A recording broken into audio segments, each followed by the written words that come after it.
Trucker stories are one of the most searched and most loved among horror story lovers. In this video, I have compiled a few creepy trucker stories that I found on the internet. I have already made 3 videos on trucker stories, and I surely intend to make more story compilations. So I'll begin reading these really scary and allegedly true scary stories. Meanwhile, I would really appreciate if you could subscribe to Mr. Scare for more horror stories on a regular basis.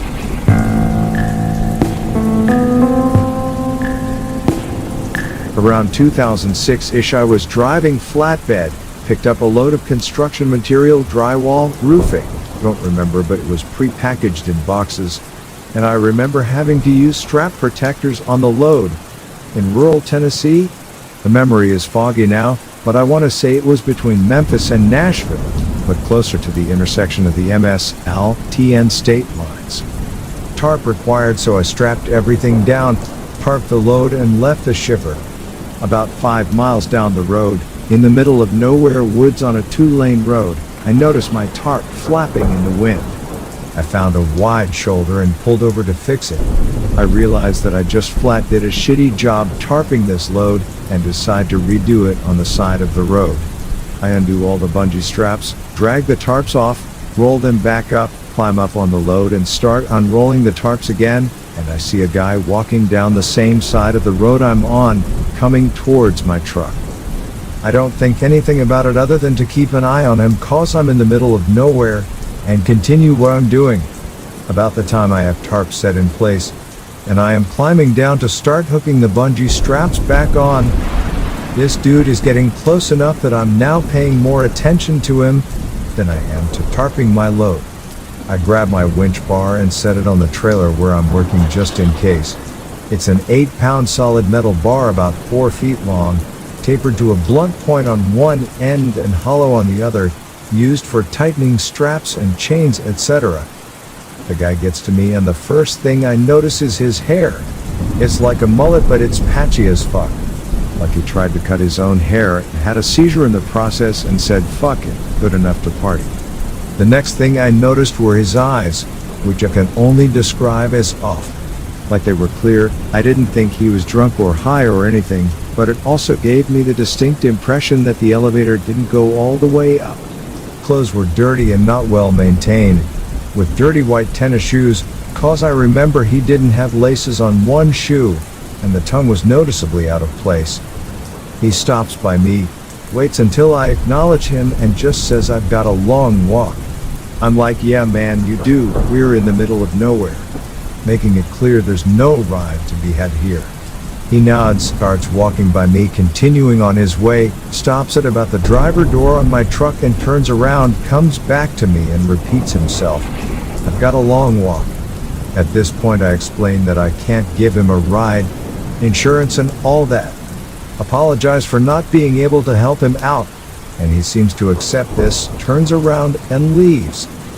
I wait for him to get a little ways away from my truck and start working on finishing the tarp job. I still keep an eye on him and he's moving away from me. As I'm putting on the last of the bungee straps, I look over to check where he's at, and he's turned around heading back towards me, now about 100 yards in front of my truck and coming back my way. It looks like he's talking on a cell phone, has his hand up to his face, and I can barely make out his mouth moving, his other hand waving like he's having a conversation with someone. I finish with the straps, grab my winch bar, and am climbing into my truck as he's about 10 yards away now. Soon as I'm in the cab, I lock the doors and set the winch bar on the passenger seat just in case. I look at the guy and realize he's not talking on a phone. He's talking to his fucking hand, and now I'm nervous, cause he doesn't look like he's having a nice pleasant chat. It looks more like an angry conversation. I cranked the truck up, put it in gear, and just pulled out. Didn't look for traffic or anything. As I pass him, he's just looking at me, still holding his hand to his face with this dead-ass look on his face, just staring at me. Gave me the creeps. About the time I hit 5th or 6th gear, I look in the mirror and there's no one there. He vanished into thin air. Now that I think about the incident, I just hope that I had encountered a crazy human and not something paranormal. Comment what you think about this story, and until then I'll begin reading the next one.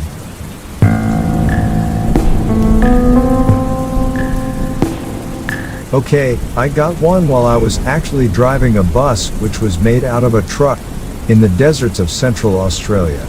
I was over 500 kilometers from the nearest town. So yeah, middle of nowhere stuff.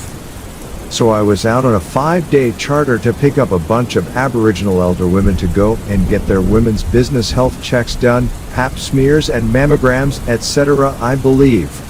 On the day I took them to get that done, we went via a place called Mintavi so they could shop in the clothing in whatever store that's randomly in this little opal mining area of South Australia. We left from there quite late to make the 3 or so hour journey back to where we were all staying overnight. The next day I'd take them back to their respective desert communities. The passengers all fell asleep as they'd had a very long day, as had I, but that's my job. Even the nurse who was traveling with us fell asleep. So there's me all alone in the cab of the Mercedes truck-derived bus, my 30 passengers all sleeping in the darkness of the passenger pod behind the cab, and it was around 9 p.m. Up ahead in the distance I see a headlight coming towards me along the lonely desert dirt road, so I dim my light so the spotlights go off, and adjust to see only what low beam will show me. I drive down into a slight dip of a dry creek bed, expecting to see the car with only one headlight anytime shortly. It's nothing unusual to see a car with only one headlight out there, so I'm not even remotely bothered. As I come out of the dip, I put my spotlights and high beams back on, and there is no car, no nothing, just the empty dirt road. There is no dust in the air and I can see a good distance in front of me and out to each side. There was nothing there, just the empty desert, the dirt road and me alone in the cab. I keep the lights all on until we come to a stop about an hour later. I didn't see any cars or anything the rest of the journey. Before I let the passengers out, I ask if any of them saw the light, and they all go dead silent. And after a short while they start talking in their own language, which were Pityantyatjara and Yankunitiatjara, hurriedly, and then they all get off the bus. A few minutes later, a couple of the ladies come up to me to ask me to tell them exactly what I saw, without leaving anything out, and to describe exactly where I saw it. Now I'm a big guy. I've lived on 3 continents. I've been a police officer, a teacher, bus and coach driver, truck driver, all sorts of things. Let's just say that I'm pretty skeptical, but I do have an open mind. I'm not scared by much in this world. After I told these ladies everything from start to finish, and described in minute detail exactly where it happened, I took note of exactly how far out we were when it happened. The 2 ladies looked at me with the whites showing in their eyes. They looked spooked, and they said, and I'll never forget the way they said it, I got on great with the indigenous people of Central Australia and trust that I know when something rattles them. They said, this driver, we're so lucky that you did not stop, because if you did, no one would have seen any of us ever again. We'd all be gone.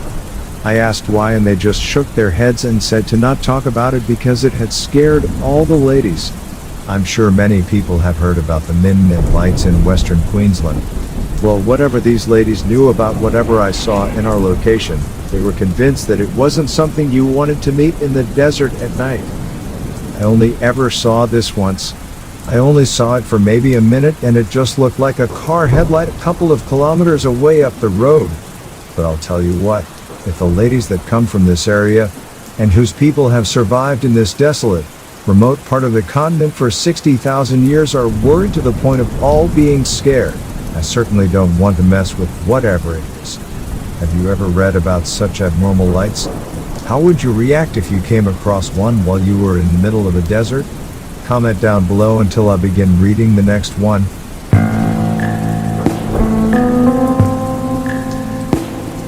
I used to deliver hotshot freight across the Great Plains around the Minnesota area.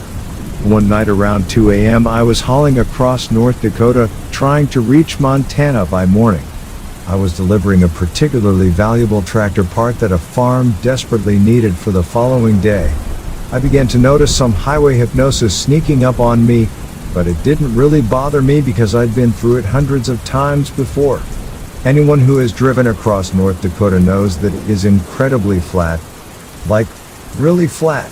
There also tends to be very straight and long roads. It's somewhat easy to see things on the road that are far away, even at night. I noticed something long on the road, spanning my entire lane, approximately half a mile in front of me. I slowed down a little and prepared to move into the opposite lane, thinking it was some retread off a blown tire. As I got closer, I noticed it was two people, laying head to toe across the entire lane. I swerved into the other lane, successfully avoiding them, and came to an almost complete stop. But they didn't move, not an inch. I was just about to back up and check on them, when I remembered a story that an old graybeard colleague of mine had told me. He told me that in certain remote areas, people will lie down in the middle of the road and wait for a car or truck to stop and see what's going on. At that point, the road layers, along with whoever else is hiding in the nearby bushes, will beat the shit out of the driver and steal his vehicle, leaving him in the middle of nowhere. I decided not to back up, and when the two people in the road saw me put my truck back in gear and drive away, they both got up and walked toward the shoulder. I called the police and explained what happened, but we were so far away from civilization that I doubt anything came of it. Thanks to that old graybeard, I got to keep my truck, my job, and my teeth.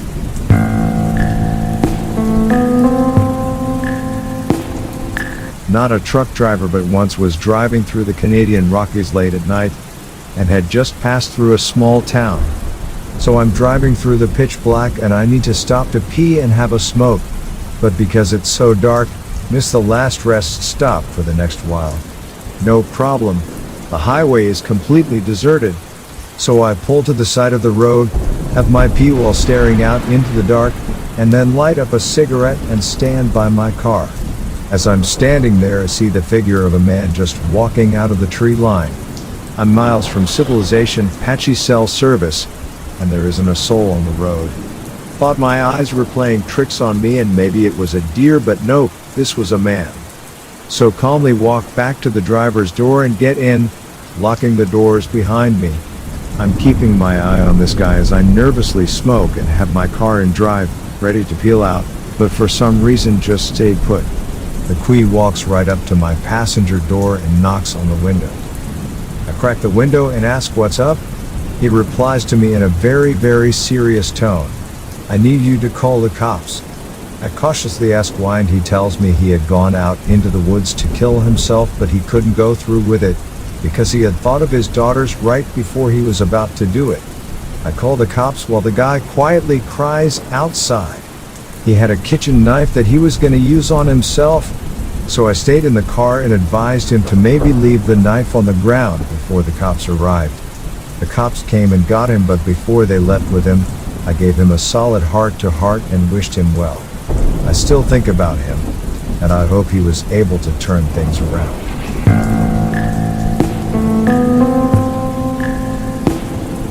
This happened back in the 80s when I was maybe 8, and my brother was around too. We were taking a road trip with my mom to visit my aunt and uncle, who lived in a small town that was hours away in the mountains. We didn't drive the most reliable car and got a late start on the 5-hour trip. Sure enough, our car broke down about halfway there, as it often did.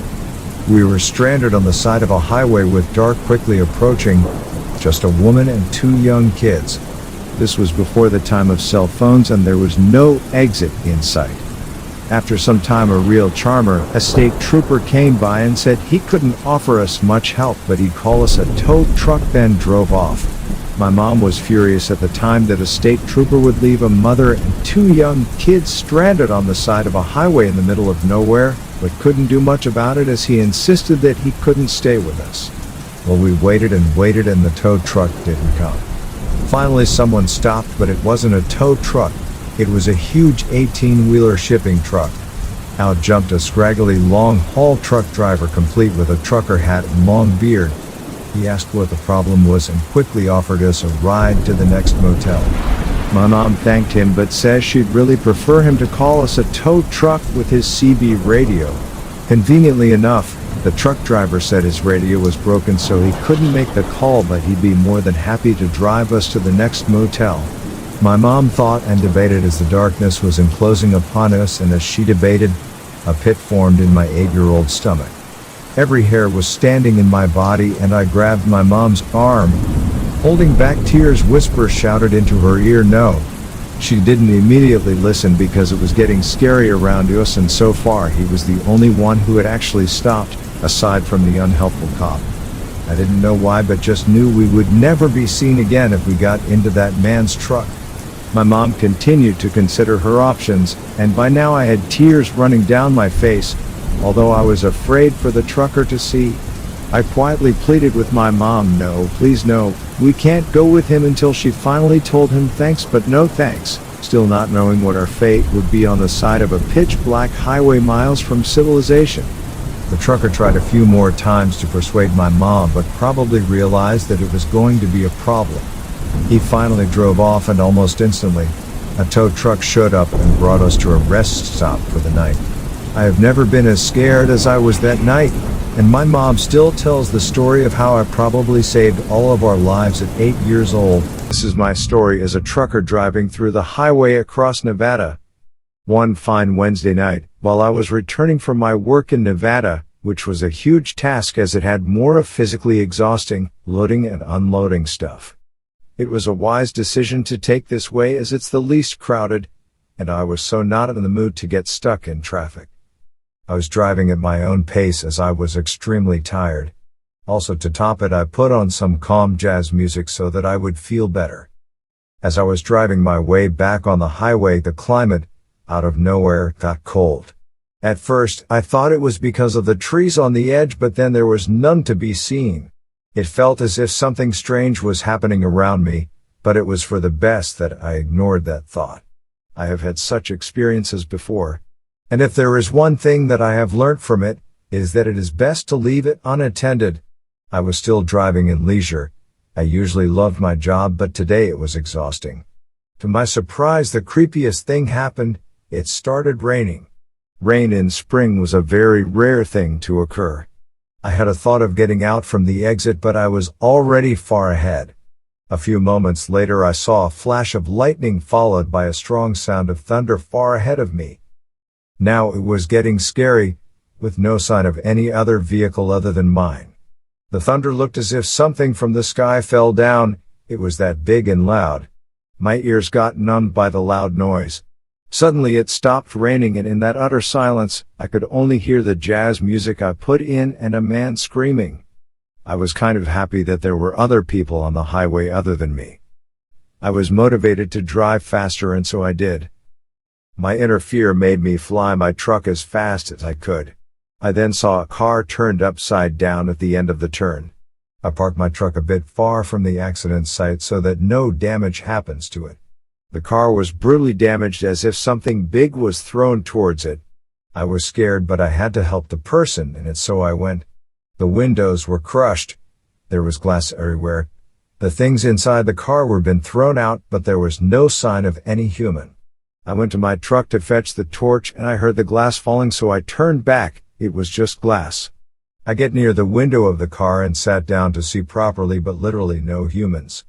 How was it possible? I had heard someone scream.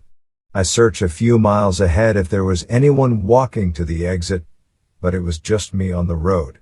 I also searched for blood, since it was evidently an accident. But there was no sign of blood too. There was nothing on the site apart from 3 bags, with 3 different identity cards, which said that there were 3 of them traveling in that car. I was exhausted enough for the day to think deeper about this.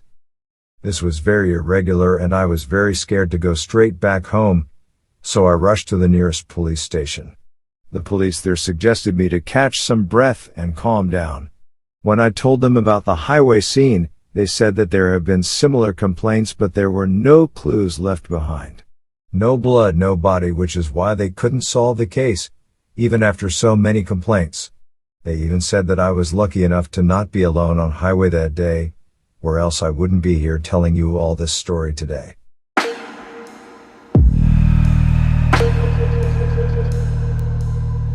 Being a trucker, I am no new to paranormal activities happening around me.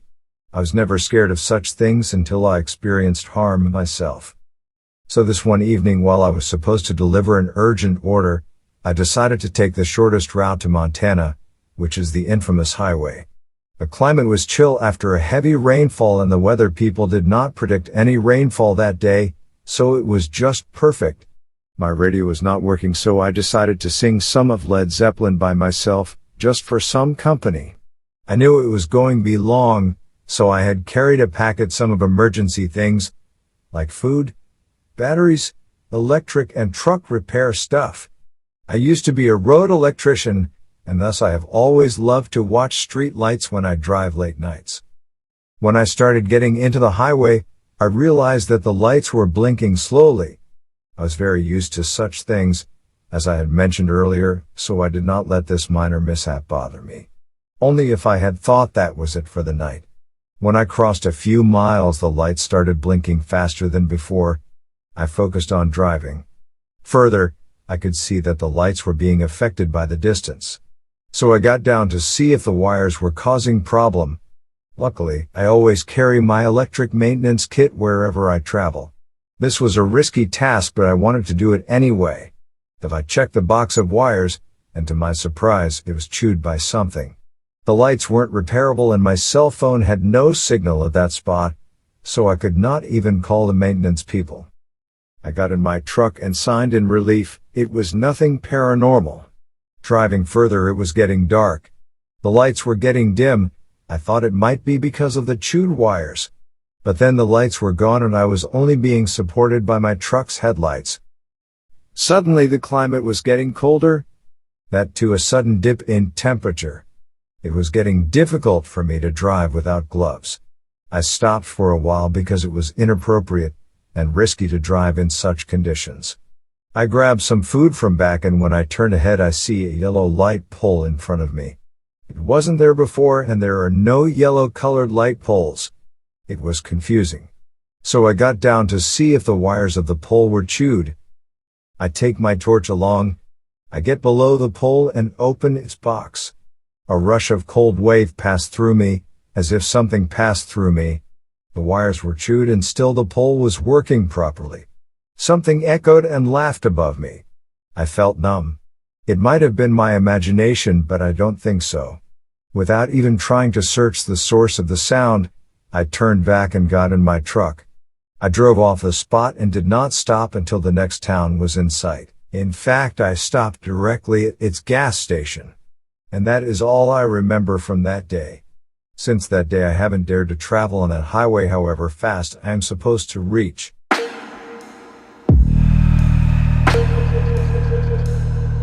As a seasoned trucker, I've seen drivers duke it out on the fuel line many times. I have also seen brawls happen in the back of truck stops. Not only that, I have also seen many rookies hitting other trucks on accident. I mean, you name it, I've seen it all. The most memorable fight that I had ever seen was when I was on a trip with a co-driver whom we shall say, our partnership fell apart real fast on the way home. In Arizona, I stopped at a truck stop between Flagstaff and the California state line. After an eternity, I finally decided to pull up on the fuel line. I fuel up and go inside to take a shit and get something to drink and snack on. I come back, and the sleeper curtain is open, no co-driver. Lovely. 30 to 45 minutes goes by and he comes out. That's cool, take your time because I ain't stopping from here on out. Get it all out now. I put some trash in a couple bags and put it on the floor. It was mostly his trash from his shift prior, that I couldn't stand having in the cabin anymore. He opens the door and dumps the bags on the ground. So I lit his ass up with all the fury that I could muster up. 2 garbage cans 20 feet away. Holy shit, no. I could put the bags in the trash cans and come back to the truck. As I'm doing my logbook, I look up and glance at my mirror. I see 2 drivers flapping wings at each other getting a big dick. Oh, good, a fight. Let's watch. Sorry, but I enjoy watching some action drama. Suddenly they go at it like baboons. Fists flying, but they're not landing any hits. Then one of the drivers picks up the trash cans and throws it at the other driver. The can hits him square in the face and blows open with paper towels going all over the place. WWE just rolled into town apparently. So I got out and started walking back to watch, and apparently every other driver on the fuel line had the same idea. The driver who got trash can reached into the storage compartment in his truck and pulls out a huge chain with a big-ass padlock on it. He swung it furiously as he's coming back to the front of the truck where the trash canner is.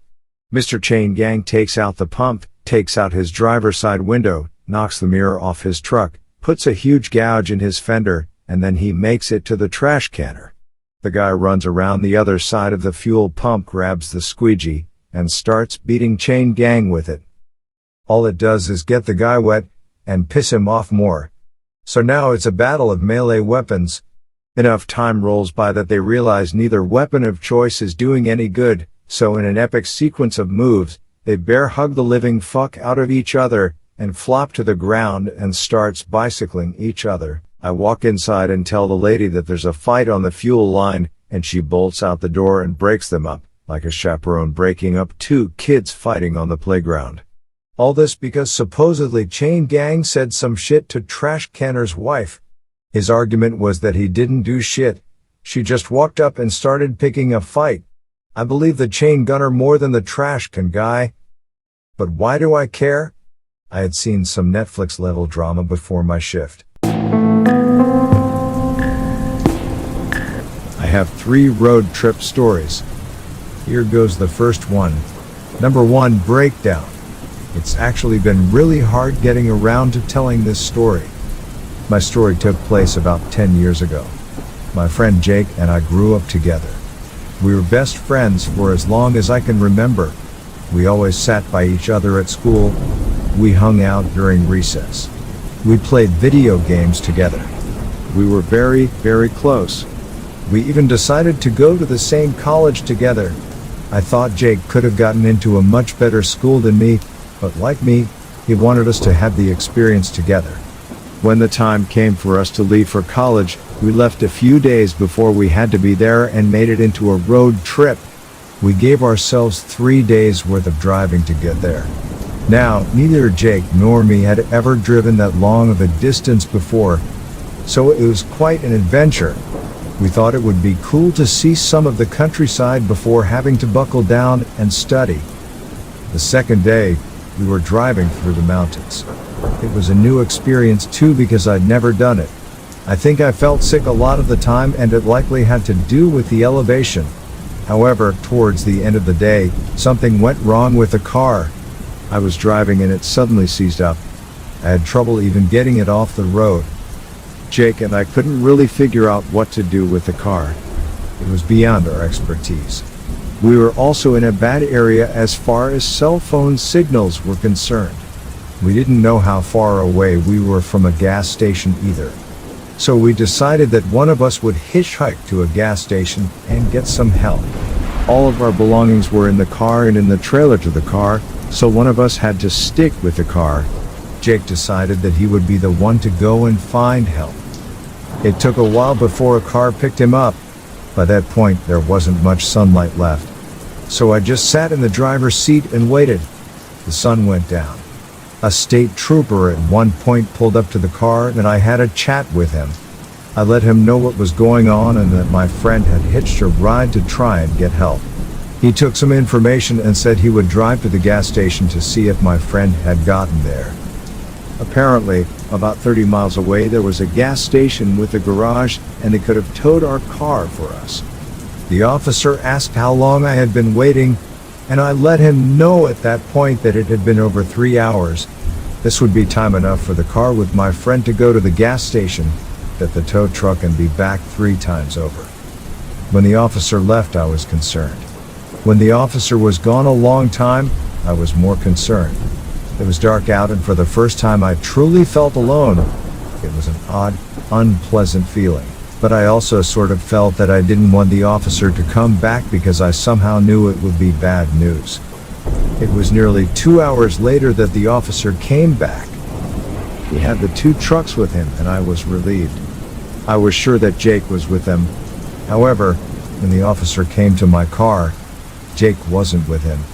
He informed me that no one had stopped at the gas station to get a tow.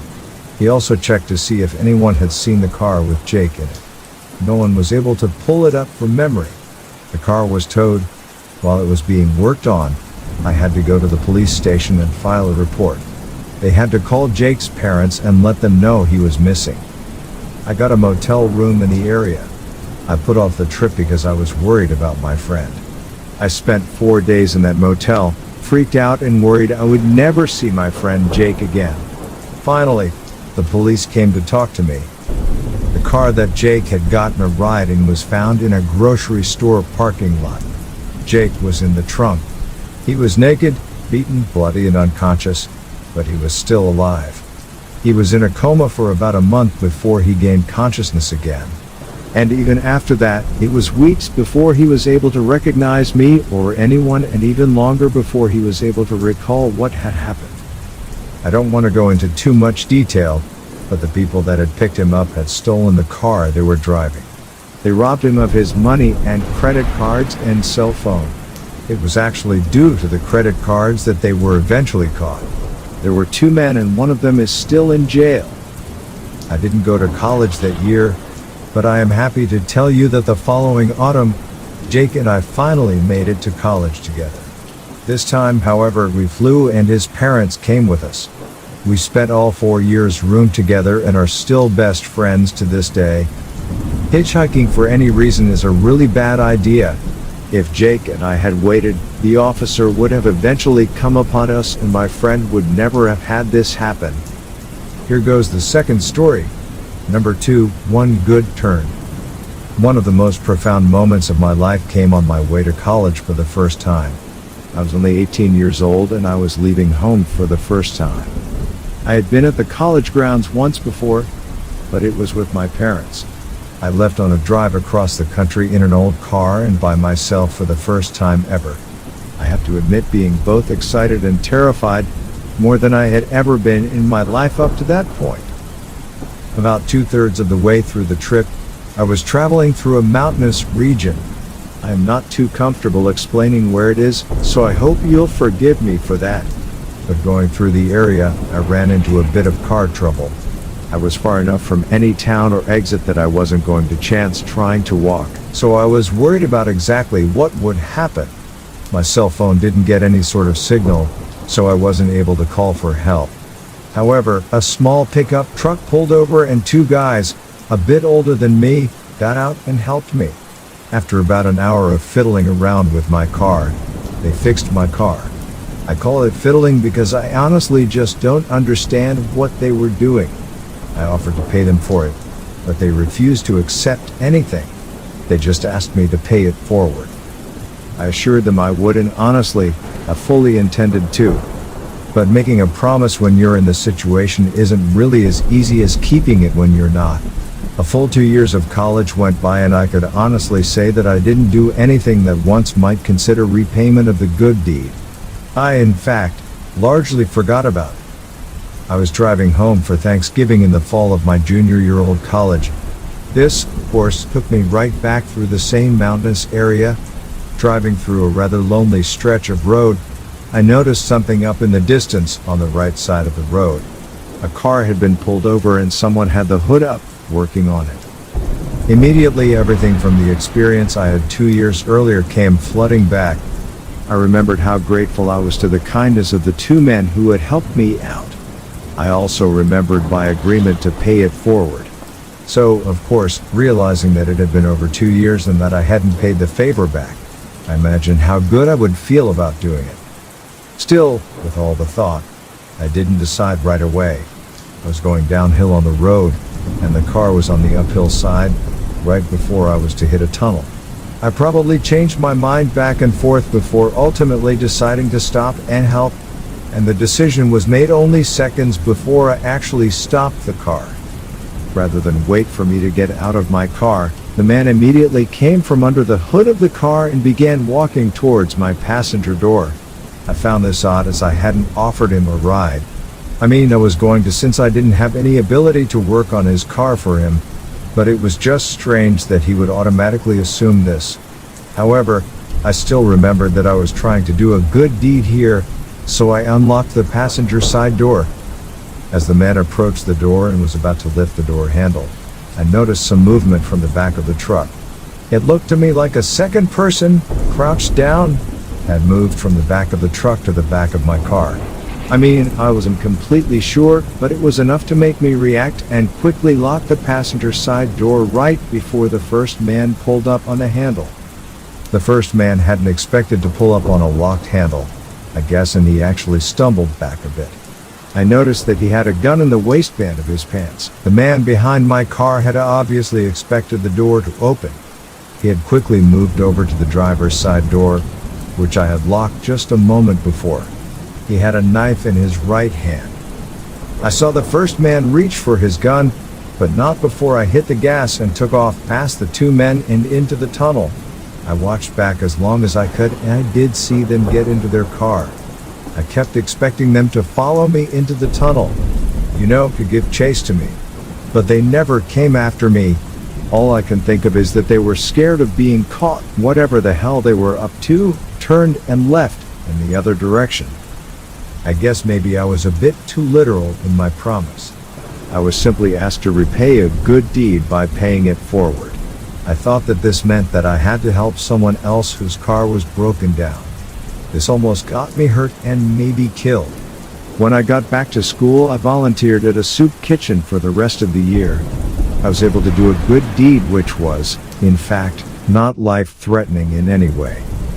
Here goes the third and the last story. Number 3, a wrong turn. This happened back when I was a teenager. My best friend turned 16 and his parents went and bought him a car. Well, once that happened, we were always out driving somewhere. I mean, if you had a car around when you were that age, you'd understand what I mean. Once you get a taste of that sort of freedom, it's like a drug and you take it all the time. So this happened on a weekend night. We had gone and grabbed a bite to eat. Neither of us really felt like going home. We lived in a suburban area, and we weren't really supposed to drive too far away. We also were not supposed to drive on the freeway either. However, we were bored teenagers and we figured that there was no way that our parents would figure out what we had done, so we got on the freeway and thought we'd take it to the city. Our inexperience caused us to make a really big mistake.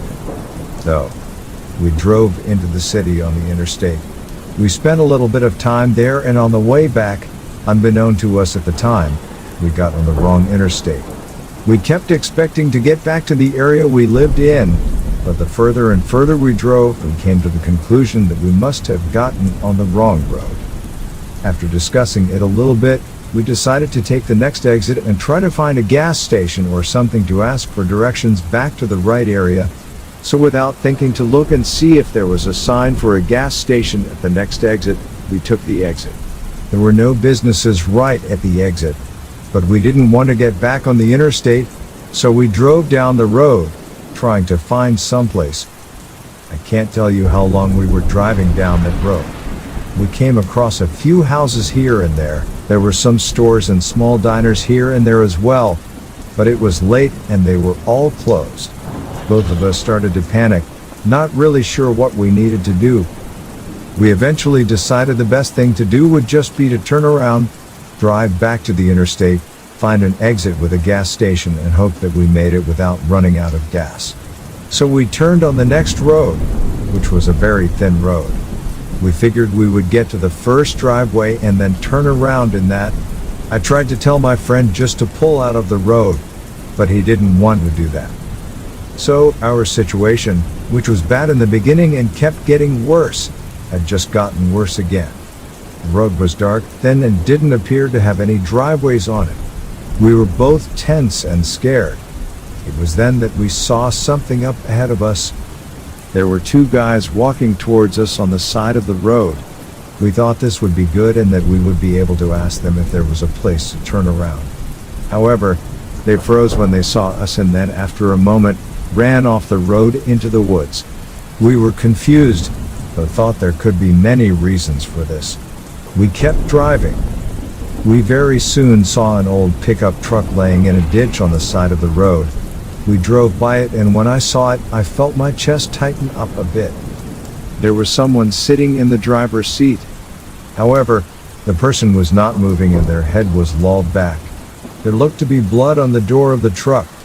We passed it and eventually came to a driveway. We used it to turn around and drive back. When the truck on the side of the road came into view, we noticed that the two men who had run into the woods were at the truck. They saw us once again, but this time they ran off a lot quicker. When we drove up to the truck, it was much more obvious this time that whoever was in the driver's seat was dead. This time the truck was on my friend's side of the car. When he noticed it, he just hit the gas and drove as quickly as he could. We got off the road, took the name of the road, and drove back to the interstate. The next exit had a gas station. We went there and asked the attendant to call the police. The police had to call our parents and we got chewed out big time for having driven so far away. And the man in the truck was indeed dead. And it wasn't in a car wreck. He was stabbed several times in the chest.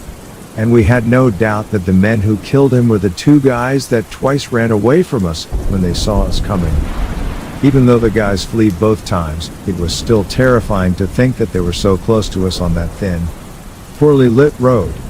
We also wondered if they lived in the driveway we came across, but we don't know. All we do know is that a wrong turn can lead you somewhere you really never want to go.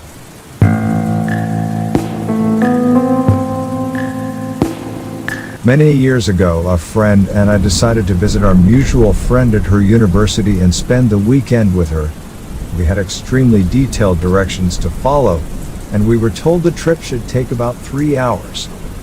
While nothing went wrong on our drive, it seemed to take forever. I don't remember exactly at what point the woods started, but I do remember traveling through these woods for a long time, perhaps an hour. We were already well past the 3-hour time frame my friend had given us by the time we left the woods. When we finally reached my friend's college town, it was nearly 4.5 hours since we'd left. We didn't get lost. We never hit traffic or stopped for more than a few minutes.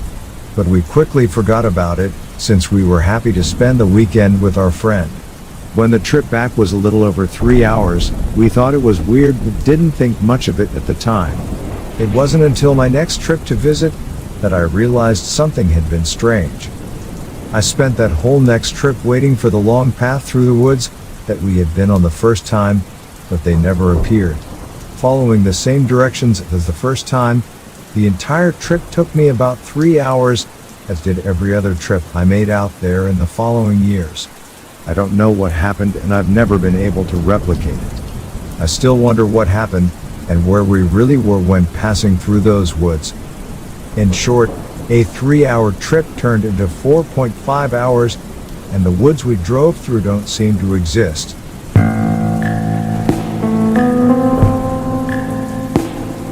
I had been on a day trip with a couple of friends and was returning home. This was about 11 to 12 o'clock at night. It was roughly a 2-hour drive on a main highway, and around 30 minutes from home my friend who was driving said, "I think that car is following us. Every time I change lanes, they change lanes. When I pass another car, they pass the car and get back behind us. They've been doing it for a long time now." We thought it was kind of odd, made sort of nervous jokes.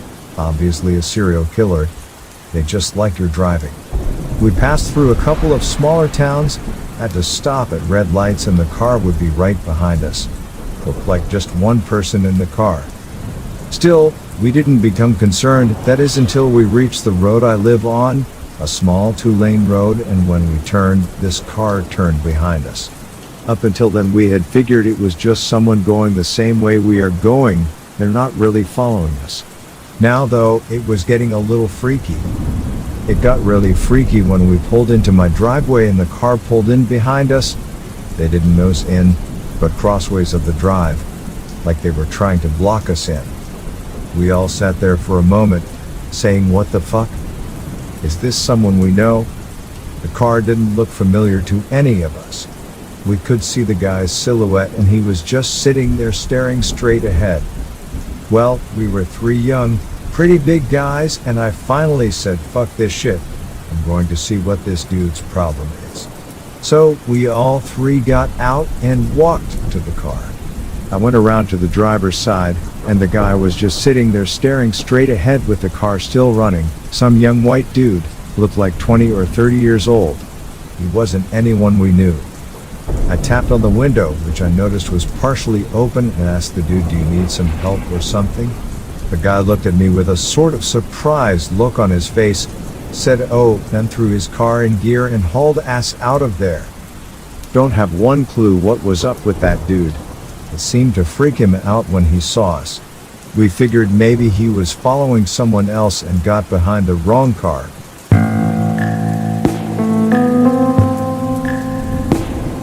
From North Dakota, drove to Denver for the Warped Tour.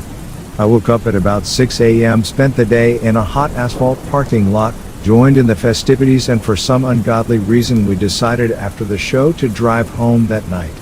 You can either go through the Black Hills or go straight up to Route 94 in Montana, then head east. I chose the latter. Fast forward to southeastern Montana at around 2 a.m. My only passenger had fallen asleep. I didn't have the GPS going on my phone because I got this. While Route 212 in Montana has a fork that you need to turn right onto Route 59 to start heading north to Route 94. I drive right past this. I make it something like 75 goddamn miles past this turn before I realize what had happened. Now it's about 3 or 3:30 a.m. I'm in a town so small that it only has one bar and no gas station. I pull out my phone and desperately search for alternate routes. Absolutely fucking nothing. I take dirt roads or I backtrack. I'm already in zero fucks given mode, so I start heading north out of town on a gravel road. My passenger is awake at this point. It's worth noting he doesn't have a driver's license, so no break for me. I'm chain smoking cigarettes and topping off Red Balls, having a grand old time driving through bumfuck nowhere Montana down a gravel road that has a decent amount of trees or shrubs on both sides. This road has the audacity to pull out a dead end sign from fucking nowhere. For real? We hit the spot where the road turned into a prairie trail and had to turn around. As we started heading back, we saw, I shit you not, what looked to be maybe 10 or 20 LEDs blinking through the trees that turned into what looked to be a couple hundred blinking. I had a World Rally Experimental at the time, and I dropped that mofo into second and rally crossed the fuck out of there. At this point I was seeing shit like deer running out that weren't there, but I backtracked every damn mile and didn't slow down or stop until we hit the North Dakota border at about 8 a.m. I still don't even have an idea of what we may have seen, but fuck that shit.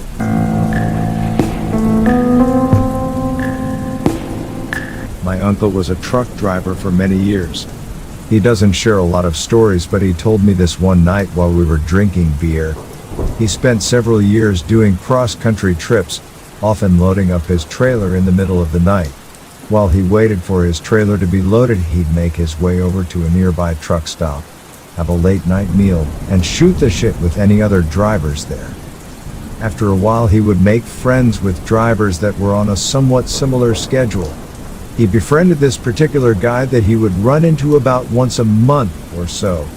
He said this guy was massive, a huge guy. My uncle is kind of a wise ass that can get annoying really quick.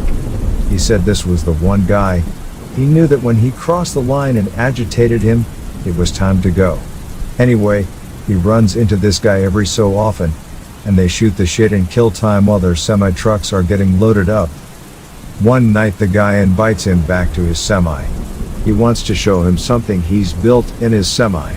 This guy's semi has a sleeper on the back, so it's pretty big. Basically it's a semi-truck with a small room right behind the driver to sleep in. My uncle is intrigued by seeing what kind of custom work this guy has done in his semi, so he goes along with him. Once they're in the truck, the guy shows him what he's built in the sleeper of his semi. It's a big heavy-duty box. Apparently it has hydraulic arms on either side, so he can open and close it with the push of a button. He says once he pushes the button it seals shut, can't be opened. My uncle is kind of weirded out by this and cracks a few jokes about the box. The guy starts to get a little agitated. My uncle realizes this and decides it's time to leave this guy's semi. A few months later he finds out that the guy was a serial killer, stuffing truck stop hookers and others into this custom hydraulic box. At this point in the story, His hand starts shaking and he can barely drink his beer. That guy was massive, he says.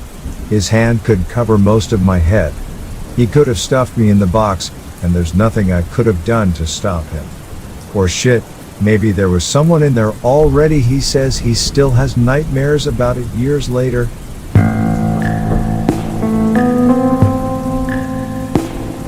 About 17 years ago, my dad was a bait fish hauler who made runs from Arkansas to the Northeast and Midwest.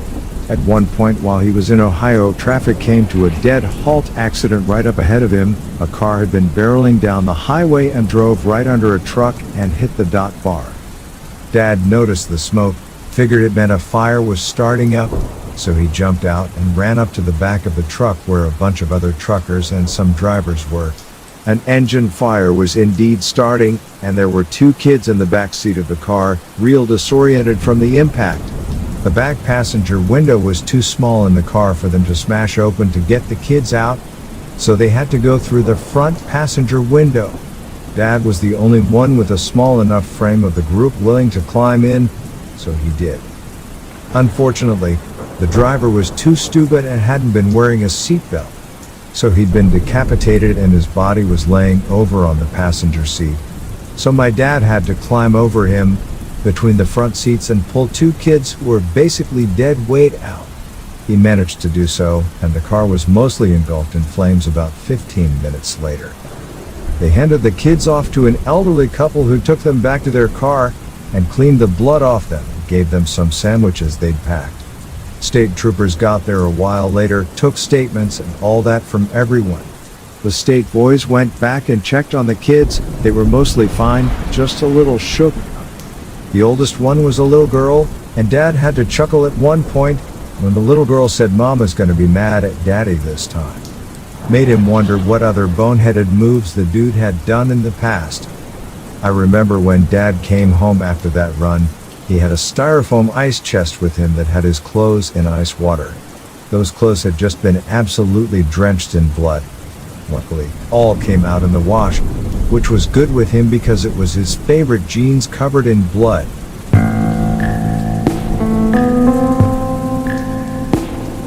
I am not a trucker, but a dispatcher. We had a driver who had, shall we say, an odor problem. I'm not talking like body odor like sweat. I'm talking like stale urine. Any time he'd come into the dispatch office, it was a race to get him to leave again.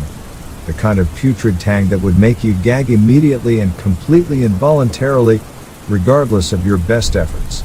Driver was a rather heavy-set guy. Nice enough but a little slow. We let it go until we started getting complaints from customers about the smell. Now, this driver was a flatbed driver, meaning most of his deliveries were onto construction sites, job sites, steel and lumber mills, etc. 90% of deliveries were outdoors, and in the company of rough and tough dudes who otherwise wouldn't give a damn what you smelled like. We'd get a couple phone calls a week from a job foreman saying that they wouldn't take this guy onto their site anymore because even outdoors, the smell was too bad for the workers. We started delicately attempting to bring it up, try to urge proper hygiene, etc. He claimed he showered every day or every other day at worst, and that's just what he smelled like, and has had the problem for as long as he could remember. Nothing he could do. At some point he had to bring his truck in for maintenance. It was a company truck, he didn't own it, but we don't rotate trucks, so he had the same one for months. Something had to be checked into at the gear shift, so the mechanic had to get inside the truck. Upon climbing into the cab, the mechanic promptly did a 180 and puked out the driver's side door.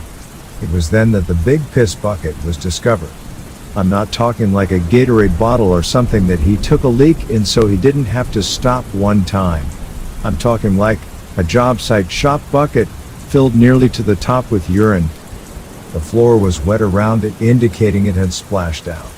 The inside of the cab, I'm told, because it was too chicken shit to get near this thing, smelled like him multiplied by 10. It was basically pure concentrated evil. Plus the walls of the cab had a slight yellow or brown dull sheen.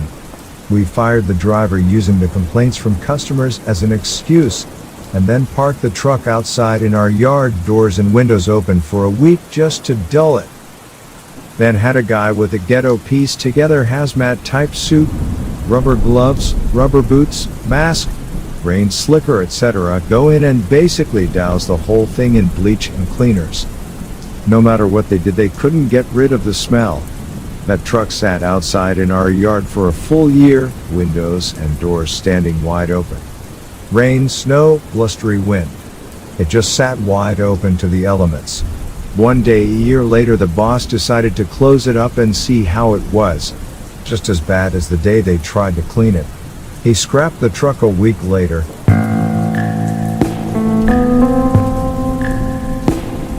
As a man that has reached the ripe old age of 48, I can promise you I have seen some shit go down. This one totally takes the cake for me though. I was waiting out front of a truck stop back in the mid-80s. Sitting on a park bench with a guy that had a big Rottweiler kind of dog on a leash with him. I tried to make small talk, but he was quite a sourpuss. So we sat in silence for a few minutes until the most unexpected thing we had ever seen happened right before my very eyes. While we were sitting there, a big 18-wheeler pulls in without a trailer, bobtail, so he parks right up front like a normal car would. Inside the cab of the truck with the driver is a little monkey, the dance for the organ grinder kind. I think they are called rhesus monkeys perhaps. Well, the dog spots this little monkey and proceeds to go ape shit over it, lunging at the end of his leash and barking at the top of his lungs, generally making a real spectacle of himself to say the least. The driver is obviously upset, but not nearly as much as the monkey is. Actually, upset may be the wrong adjective to use for the monkey though. In retrospect, I think eagerly aggressive may be a more appropriate description for his disposition. He was pacing the dashboard back and forth, never taking his eyes off of this very aggravating dog. The driver opens his little triangle window that they don't make on cars anymore. The ones made for smokers back in the day. He yells out to this douchebag to call his dog off because it is upsetting his monkey. The guy laughs and says, "No way. I told you he was a jerk, didn't I?" He says that his dog ain't bothering nobody. The dog hasn't shut up since he laid eyes on the monkey. Promise you he is bothering everybody for several blocks around. Now here's where things start to get interesting. The driver says that if he doesn't call his dog off, he's gonna let his monkey loose on that dog. Douchebag laughs and says that his dog would eat that monkey alive. Upon hearing this, the driver leans over and reaches into his glove box. Guess.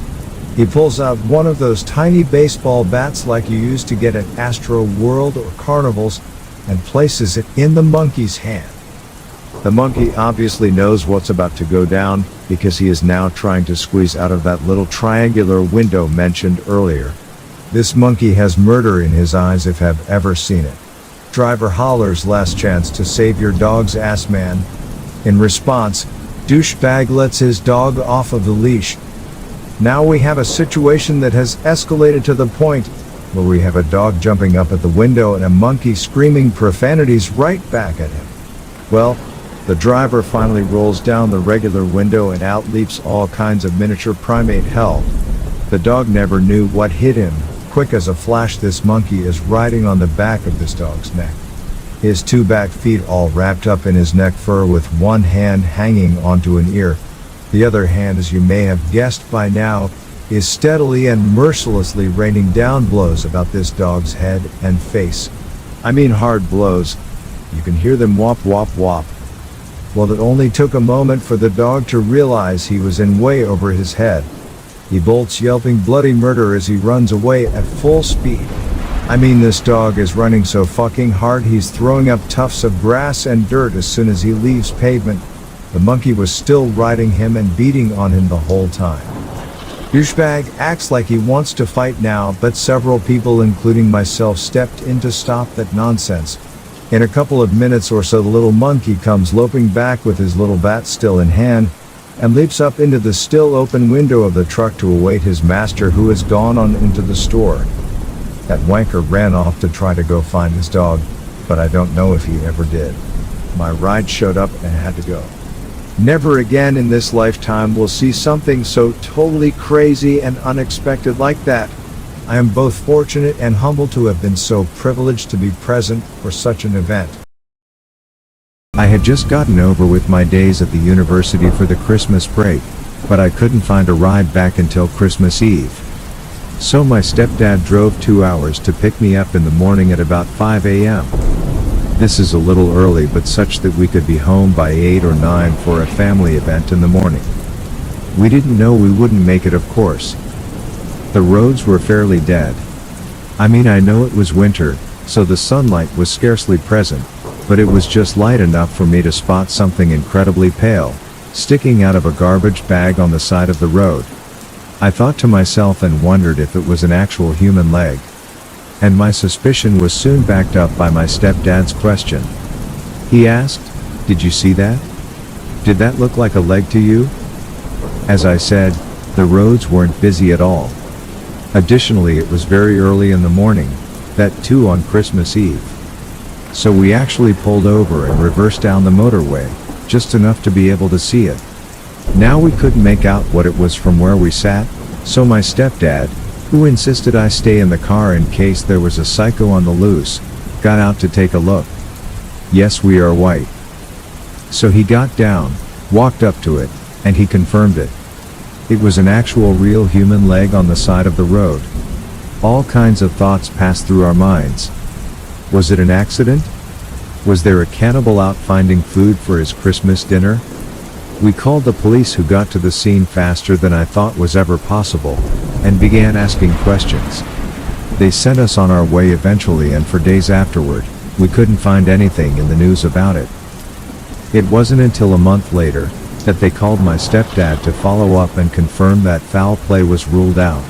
But that leaves more questions than answers, really. My stepdad has a theory. It does make some sense. He believes that probably a medical waste truck may have had the locks malfunction on one of its doors, based on the appearance of the bag.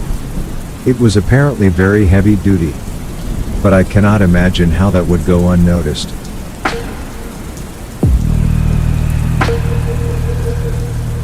I had traveled about 4 hours to attend a family event. There were lots of people I hadn't seen for over 20 years. I had my 6-year-old son with me, but my husband had to stay home because of work. A crazy drunk or stoned hippie aunt came up and said, "I see an owl on your shoulder, protecting you." And I was like, "See you again in another 20 years. Just lay off the bomb." Driving home, it was about 2 a.m. I'm in the middle of nowhere, still probably 2 hours from home. My kid's asleep in the back, and I start to have little danger naps while I am driving. So I pulled over at a rest stop, thinking I'll jump out and have a quick cigarette and get back to it. I get out of the car, and just standing there a meter from my door is a big white barn owl. What the heck? I have my smoke while this thing just stares at me, not even blinking. It was amazing. I get back in the car and decide to have a quick sleep before I start driving again. Okay. Better safe than sorry. Maybe the owl is trying to tell me something.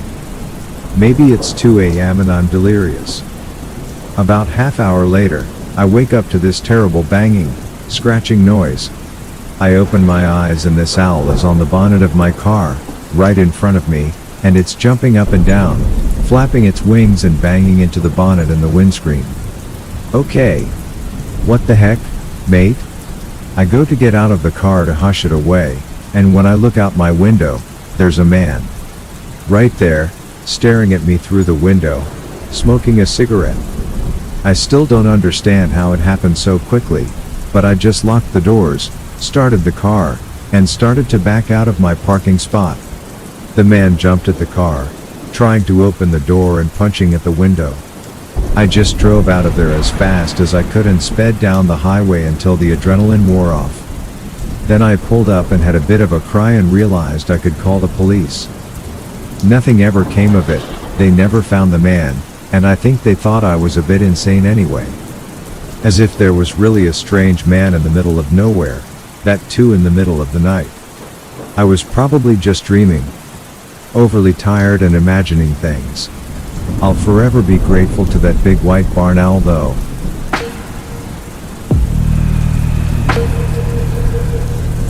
As a kid, maybe when I was in around my preteen years, I was headed up north on a family vacation. My brother, sister and I were in the back of a truck with a covered topper. We had plenty of blankets, pillows, books, toys and even a boombox to keep us occupied, plus a window into the cab that we could open if we needed anything.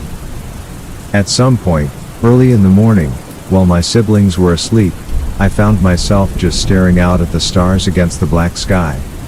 That's when I saw something no one would ever believe. Not until years later anyway. A flash of bright orange lights lit up and zoomed across the night sky, intertwining and weaving about, as they flew across my view out of the side window, vanishing almost as quickly as they appeared. I had seen my very first UFO. I was convinced. I was also the only one to see it. My mom said I probably was asleep and dreamed the whole thing, but I know I was awake. I mean, I know what I saw. I knew life existed outside of our planet, and I knew they were here. Years later, I was riding in the family SUV as we headed home from visiting a family.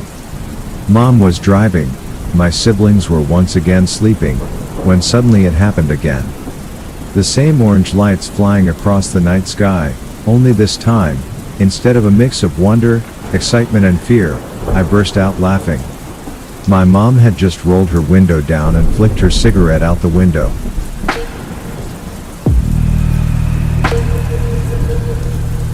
Once I remember that I was heading to Townside, to get some food with a couple of friends.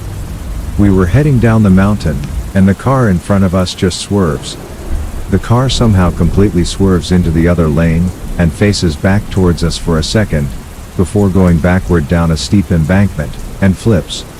The car disappeared into the darkness. We were shocked, and so we stopped the car immediately. It was hard to tell as to where the car went, or even how steep it was. We just expected the worst. We went down there to check, and found that the car is perfectly upside down. It didn't even look damaged. We got a little closer and we could tell that she was in her seat upside down, and texting. We all tried to help get her out. But she won't come just yet. We can barely tell, but she's inside collecting all her beer bottles, and yelling not to call emergency services. Someone got the door open to an overwhelming beer smell. Eventually the police arrived. She was fine with no injuries, and got arrested. It was crazy. Another time I was driving home late at night in the rain, and went through a state park. There was nobody on road at this point, except me and another car that was coming the other way. Out of my peripheral vision, I see the car going off the road, and do a Dukes of Hazzard maneuver into a tree. The girl hit some trees head on. The car is totaled. It looks deadly. The front is wrapped around a tree. One wheel is down the road. I stopped. There was no movement or sound for a few seconds or even minutes perhaps. I was screaming to see if she was alive. The girl eventually moved and started crying. I somehow managed to get her calmed down. Her face was covered in blood. It looked bad. The emergency services arrived for help and she ended up okay. Just some bruises and a cut on her head. She doesn't remember me at all and has fond memories of the guy I flagged down to help. I know this because I ran into her later in a store. If you enjoyed listening to these stories, I would really appreciate it if you would like and comment on it. I'll see you in the next video. Until then, stay safe,